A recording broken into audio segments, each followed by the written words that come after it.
Pukul 12 Abah Sumarjo, Ustadz Rohim, Pak RT dan Muis memutuskan kembali ke rumah. Cukup lama mereka saling berdiam di dalam mobil saat perjalanan pulang. "Assalamualaikum Bu," ucap Ustadz Rohim sembari membuka pintunya. "Waalaikumsalam Pak." "Ya Allah Pak, enki pripun kok bajunya katah darah?" "Ya Allah Pak, ini bagaimana kok bajunya banyak darah?" Kaget istri Ustadz Rohim saat membuka pintu melihat suami bajunya terdapat bercak darah. "Aman Bu, mboten nopo-nopo." "Aman Bu, tidak apa-apa," jawab Ustadz Rohim. "Ya Allah Pak, iki pi Pak." "Ya Allah Pak, ini gimana Pak?" ucap istri Ustadz Rohim sambil berlari masuk dapur mengambil lap dan air hangat untuk membasuh Ustadz Rohim. "Wis tu, aman Buk, pados mimik muon teh anget kalih singkong gorenge beto medal." "Dah Bu, aman, ambil minuman teh hangat sama singkong goreng saja dibawa keluar," perintah Ustadz Rohim. "Hahaha, keadaan masih gitu aja sempet-sempetnya keinget singkong goreng, luar biasa kamu Him. Tahu aja kalau kita lapar." "Haha," celetuk Abah Sumarjo. "Biar nggak tegang Bah. Biasa kaum Hawa kalau ada apa-apa suka gampang panik," ucap Ustadz Rohim. "Monggo Pak tehnya, enten sing ajeng kopi mboten?" "Silahkan Pak tehnya, ada yang mau kopi?" tanya istri Ustadz Rohim yang membawa teh dan singkong sambil menyuguhkan pada mereka. "Sudah teh saja Bu," jawab Abah Sumarjo. "Oh nggih Pak, pai gantos baju rien muon Pak kersane bersih." "Oh iya, Bapak ganti baju dulu saja biar bersih," ucap istri Ustadz Rohim kepada Ustadz Rohim memerintahkan untuk mengganti bajunya. Sembari menunggu Ustadz Rohim ganti baju, Abah Sumarjo, Pak RT dan Muis menikmati hidangan yang telah disuguhkan. Nampak Abah Sumjaro sedang memikirkan suatu cara untuk mencabut rajah tikungan Banger. Setelah beberapa menit Ustadz Rohim keluar dari kamarnya. "Sambil dimonggo Pak," ucap Ustadz Rohim. "Iya Him, ini udah dari tadi. Him, ini saya barusan kepikiran gimana kalau kita adakan ngaji bersama di sana, hampir mirip ruqyah, cuma ini kita pada benda," ucap Abah Sumarjo. "Boleh Bah, dulu kita pernah syukuran di sana, sampai ada yang kerasukan," sambung Ustadz Rohim. "Ini kita tetap mengundang banyak orang, nanti kita wirid ruqyah bersama. Semakin banyak orang semakin kuat wirid kita," ucap Abah Sumarjo. "Kita mengundang warga desa lagi." "Bah, berarti Bah memungkinkan tidak Bah? Dari pengalaman terakhir takutnya ada yang kerasukan," tanya Ustadz Rohim. "Insya Allah kita pakai wirid ini kita aman, kita bacakan sebanyak-banyaknya," jawab Abah Sumarjo. "Oke Bah, rencana kita mau adakan kapan Bah?" tanya Ustadz Rohim. "Kalau bisa, besok malam langsung kita ke sana, karena takutnya sana semakin memakan banyak korban gara-gara kita malam ini," jawab Abah Sumarjo. "Oke Bah, untuk warga gimana Pak RT, bisa dikondisikan tidak?" tanya Ustadz Rohim. "Insya Allah Kang, besok pagi saya coba tak umumkan warga," jawab Pak RT. "Perlu tasyakuran tidak Bah?" tanya Ustadz Rohim. "Kita tasyakuran setelah ini semua selesai aja, biar fokus dulu," jawab Abah Sumarjo. "Oke Bah, besok Pak RT biar yang mengumumkan warga." "Bismillah, nanti malam kita ke sana bareng," sambung Ustadz Rohim. "Kalau bisa yang jamaah bapak-bapak saja Pak RT, biar tidak rawan," pesan Abah Sumarjo pada Pak RT. Waktu semakin berlalu tak terasa perbincangan mereka mendekati subuh. Hampir semalaman mereka bekerja keras untuk melawan rajah tikungan Banger. "Ya udah, ini bentar lagi subuh, Muis ke musola adzan dulu ya," perintah Abah Sumarjo pada santrinya. "Enggih Bah," jawab Muis sambil menjabat tangan Abah Sumarjo, Pak RT, dan Ustadz Rohim. Mereka mulai bersiap-siap untuk menuju ke musola. Perbincangan mereka akhirnya menemukan titik temu, entah nantinya akan berhasil atau tidak, tentunya mereka akan berusaha untuk mencabut rajah tikungan Banger. Assalamualaikum warahmatullahi wabarakatuh. Dumateng sedoyo bapak-bapak warga RT 01, bilih mangke bada margib kawulo aturi kempal wonten musola, acaranipun doa bersama ten tikungan banger. Kepada semua bapak warga RT 01, bahwa nanti setelah maghrib saya undang untuk berkumpul di musola, karena akan ada acara doa bersama di tikungan banger. Nampak suara Pak RT sedang memberikan pengumuman kepada semua warga. Pak RT semangatnya luar biasa bah, ucap Ustadz Rohim. Ia pagi-pagi sudah umumin di musola. Semoga ini berhasil, sambung Abah Sumarjo. Iya bah, habis ini kita sarapan terus istirahat bah, kesehatan harus tetap dijaga hehe, ucap Ustadz Rohim. Tumben-tumbenan kamu peduli himahah, canda Abah Sumarjo. Setelah melakukan sarapan mereka beristirahat, masih sama seperti Abah Sumarjo selalu melakukan wirid terlebih dahulu. Wirid benteng diri kali ini Abah lantunkan semakin banyak, karena beliau harus membentengi warga yang nantinya akan datang ke tikungan banger. Senja semakin menampakkan merahnya, bagi warga sekitar tikungan banger. Senja itu seakan-akan menyeramkan, karena mereka akan menghadapi tikungan banger malam ini. Abah Sumarjo, Ustadz Rohim dan Muis sudah berada di musola untuk menunggu waktu maghrib. Disusul Pak RT yang membawa beberapa senter ke musola, nampaknya sudah sangat siap untuk langsung ke tikungan banger. Muis mengumandangkan adzan maghrib. Satu persatu warga mulai berdatangan, saling sapa warga dengan mereka menghapus ketegangan malam ini. Lah sholat isya mereka menuju lokasi tikungan banger. Abah Sumarjo mencoba memberikan ketenangan kepada warga dengan candaan dan basa-basi ringan supaya mereka tidak ketakutan saat berdoa nanti. Bapak-bapak semua punten, senter sudah bawa belum? Ucap Abah Sumarjo pada warga. Sampun semua pak, jawab salah satu warga. Kopo sama singkong goreng sudah bawa belum haha? Tanya Abah Sumarjo lagi. Kopinya aman bah, singkongnya yang belum ready haha, jawab Pak RT. Ya udah ayo bismillah kita berangkat, ajak Abah Sumarjo. Mereka mulai berjalan menggunakan motor iringan setelah berjalan jauh akhirnya mereka sampai. Wow sing beto tikar sinten gih. Tadi yang bawa tikar siapa ya? Bisa digelar dulu, perintah Pak RT. Tasih digelar niki Pak RT, masih disiapkan ini Pak RT, jawab warga. Masih suci semua ya bapak-bapak, tanya Abah Sumarjo. Alhamdulillah masih Pak, jawab beberapa warga.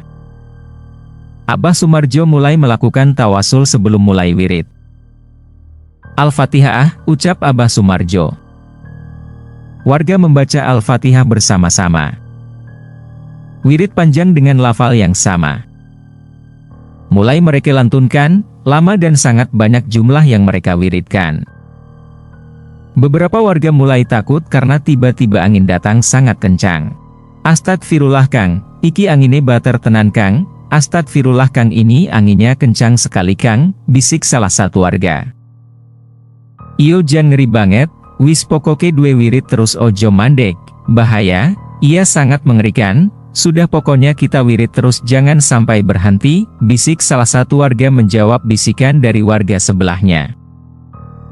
Wirid mereka lakukan terus-menerus tanpa henti sebelum Abah Sumarjo memberhentikan mereka.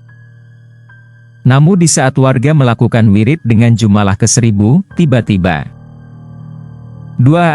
terjadi ledakan dengan kobaran api di sekitar batu tikungan banger. Astagfirullah ya Allah, opo kai Kang, astagfirullah ya Allah, apa itu Kang? Ucap salah satu warga.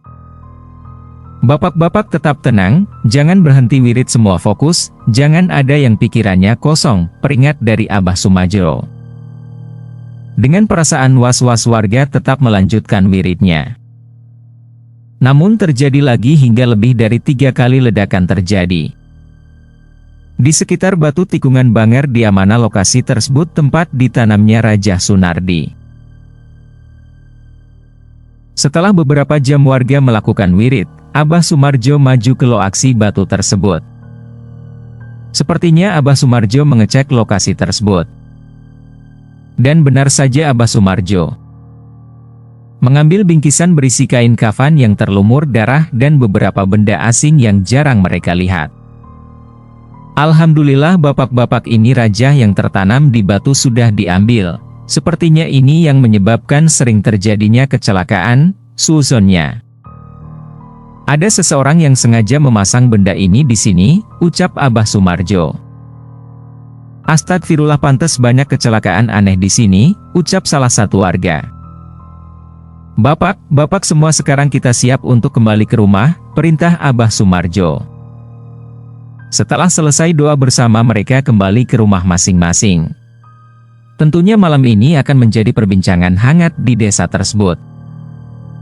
Alhamdulillahim, sudah kita cabut rajahnya, habis ini kita bakar, ucap Abah Sumarjo pada Ustadz Rohim. Iya bah, cuma gitu doang. Tapi merenggut banyak nyawa, sambung Ustadz Rohim. Iya tentunya ini ulah keserakahan manusia, ucap Abah Sumarjo. Malam itu juga Abah Sumarjo membakar rajah tersebut. Sudut pandang Sunardi. Halo Pieton ono opo? Halo, ada kabar apa Ton, tanya Sunardi kepada Tono. Tono merupakan anak pertama dari Embah Tangil. Tono pisah dengan Embah Tangil saat berusia 30 tahun setelah menikah dengan istrinya di luar kota. Pak De, Bapak wis ora ono, Pak De, ayah sudah tidak ada, jelas Tono. Innalillahi, raonone wayah opo Ton, tidak ada jam berapa Ton, tanya Sunardi. Mau bengi Pak, aku untuk kabar seko tonggo wis meh isuk, iki aku seh ning luar kota lagi perjalanan pulang. Tadi malam Pak, saya dapat kabar dari tetangga sudah mau pagi, ini saya masih di luar kota, lagi perjalanan pulang, jawab Tono. Setelah menerima kabar dari sepupunya, Sunardi beserta anak istrinya akan segera melesat ke rumah Embah Tangil. Bu, ayo takziah Embah Tangil, wis ora ono mau bengi, Bu, ayo takziah ke Embah Tangil, sudah tidak ada tadi malam, ajak Sunardi pada istrinya. Innalillahi, lah loro opo mas, lah sakit apa mas, tanya istri Sunardi. Ora reti Bu, koyone sehat-sehat wae, tidak tahu. Bu, sepertinya sehat-sehat saja. Yo wes aku tak siap-siap sek. Cah-cah bendu meluai, ya sudah saya tak siap-siap dulu, anak-anak biar ikut saja, sambung istri Sunardi. Mereka melaju ke rumah Embah Tangil, dan benar saja rumah Embah Tangil sudah ramai para warga yang bertakziah. Sunardi langsung mengecek jenazah Embah Tangil, dan sangat mengagetkan betapa anehnya Embah Tangil meninggal dengan tubuh lebam seperti terbakar. Gosong, benar-benar gosong. Astagfirullah Bu, iki Embah Tangil ora wajar, ini Embah Tangil enggak wajar, ucap Sunardi pada istrinya. Ya Allah Pak, kio luka terbakar yo Pak, seperti lupa terbakar ya Pak, sahut istri Sunardi. Sek aku tak tahu keluarga kene, sebentar saya tak tanya keluarga sini, sambung Sunardi. Iyo Pak, kok ngono temen raonone, iya Pak, kok gitu banget meninggalkannya, ucap istri Sunardi. Meninggalnya jam pinten Pak, meninggalkannya jam berapa Pak, tanya Sunardi pada salah satu keluarganya. Mau bengi Pak, wis meh jam 12-an, tadi malam Pak, hampir jam 12-an, jawab keluarga tersebut. Kinten-kinten meninggalnya ten nopo Pak nggih? Kira-kira meninggalnya kenapa Pak ya, tanya Sunardi. Kurang paham Pak, seng monangiwe tanggane wis gosong ngoten niko, kurang paham Pak yang menemukan tetangganya sudah gosong gitu, jawab keluarganya. Sunardi masih tak percaya Embah Tangil yang membantu. Sunardi menjadi sukses kini telah tiada, namun Sunardi merasa ada yang janggal, ditambah malam itu Sunardi mimpi didatangi sosok yang sama saat ritual dulu. Sosok tersebut meminta tumbal. Sunardi kembali ke rumahnya, di perjalanan Sunardi mulai panik dan kepikiran akan kematian Embah Tangil dan sosok yang datang pada mimpinya. Hari-hari mulai dilewati Sunardi sudah lupa akan kematian Mbah Tangil, namun setiap malam Sunardi sering didatangi sosok yang sama saat ritual dulu. Saat sedang melamun di depan sambil meminum teh, tiba-tiba Sunardi mendapat panggilan dari nomor yang tidak diketahui. "Halo, selamat pagi Pak," sapa orang tersebut. "Halo, pagi juga Mas," jawab Sunardi. "Perkenalkan, saya Suwandi. Saya dari pihak kepolisian, ingin mengabarkan bahwa anak Bapak mengalami kecelakaan," sambung polisi tersebut. "Innalillahi, ini sekarang di mana Pak?" tanya Sunardi. "Anak Bapak sekarang di RS Tembangan Uang Melati 03, jawab polisi tersebut. "Astagfirullah, ya sudah Pak, terima kasih, saya segera ke sana," tutup Sunardi. "Bu, Rio kecelakaan saiki neng RS Tembangan, Bu, Rio kecelakaan sekarang di RS Tembangan," ucap Sunardi pada istrinya. "Innalillahi, ya Allah Pak, kabar piye iki, sekarang kabarnya gimana?" tanya istri Sunardi panik. "Wis iki duwe siap-siap koli langsung rono wae." "Sudah, sekarang kita siap langsung ke sana," ucap Sunardi. Mereka mempersiapkan diri dan bergegas menuju rumah sakit. Lama dan jauh untuk menuju rumah sakit dan fakultas yang ditempuh Rio.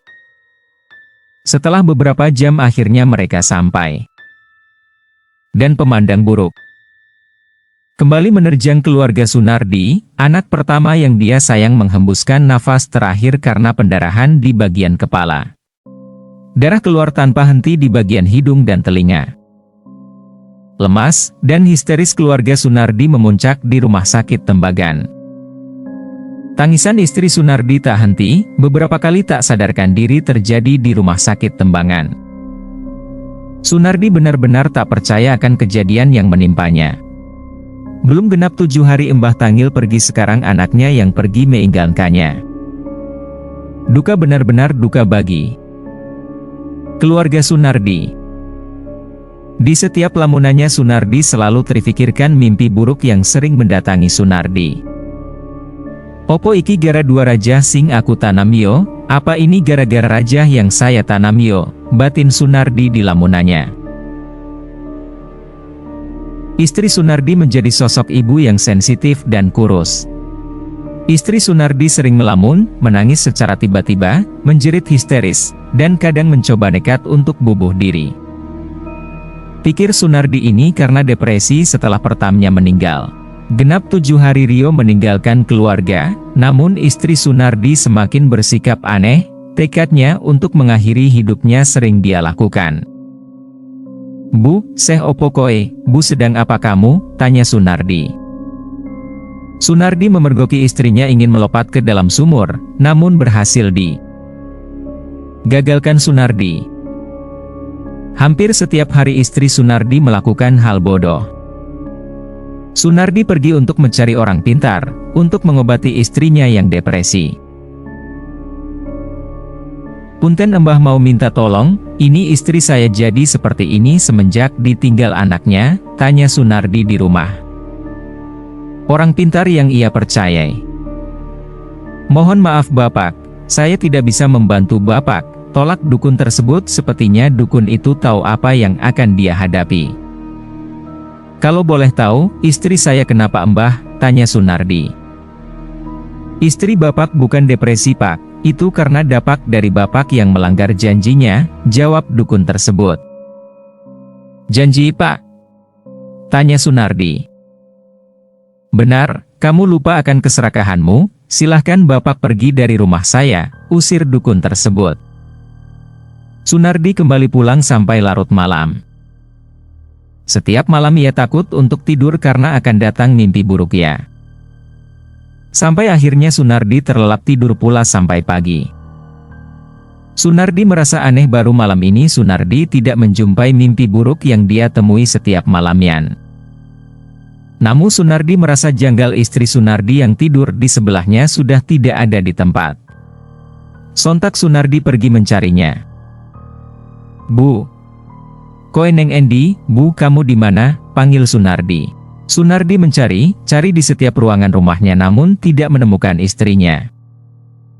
Sampai akhirnya Sunardi curiga dengan sumur di belakang rumahnya. Dan benar saat Sunardi melihat ke dalam sumur, Sunardi lemas tak berdaya. Istri Sunardi sudah mengapung pucat pasi di dalam sumur. Keserakahan Sunardi sudah merenggut 3 keluarganya. Sunardi ingat yang dia tanam di tikungan Banger. Ya, dia menanam rajah di batu tikungan Banger. Sunardi bergegas pergi ke sana bersama anak terakhirnya menuju tikungan Banger. "Bapak, ini kita mau kemana?" tanya anak Sunardi kebingungan karena baru bangun dari tidurnya. "Pados obat nge ibu," ucap Sunardi berbohong dan tidak memberitahu kalau ibunya sudah meninggal di dalam sumur. "Terus ibu kali sinten, terus ibu sama siapa?" ucap anak Sunardi. "Ibu tasih bobo dek, tidak apa-apa ditinggal sekedap, ibu masih tidur dek tidak." "Apa-apa ditinggal sebentar," jawab Sunardi. Dengan pikiran kacau Sunardi melaju dengan kencang untuk menuju tikungan Banger. Sunardi berniat untuk mengambil rajah yang ia tanaman beberapa tahun lalu. Sunardi lupa-lupa ingat jalan menuju tikungan Banger. Sunardi berjalan sambil mencari jalan menuju lokasi tikungan Banger. Dengan kecepatan tinggi beberapa jalan lika-liku dia lewati, namun saat di tikungan berikutnya tak disangka. 2 AAR, mobil Sunardi terperosok gagal menikung dan menabrak batu besar di tikungan tersebut. Tok, tok, tok. "Assalamualaikum Kang Rohim," Pak RT mengetuk rumah Ustadz Rohim dengan gugup. "Waalaikumsalam Min, ono opo kok paniki, ada apa kok panik seperti ini?" "Niki kok enten berita kabar enten mobil kecelakaan ten tikungan Banger, sopir kalih lar alit meninggal di tempat, ini kok ada kabar, katanya ada mobil kecelakaan di tikungan Banger, sopir dan anak kecil meninggal di tempat." Tamat.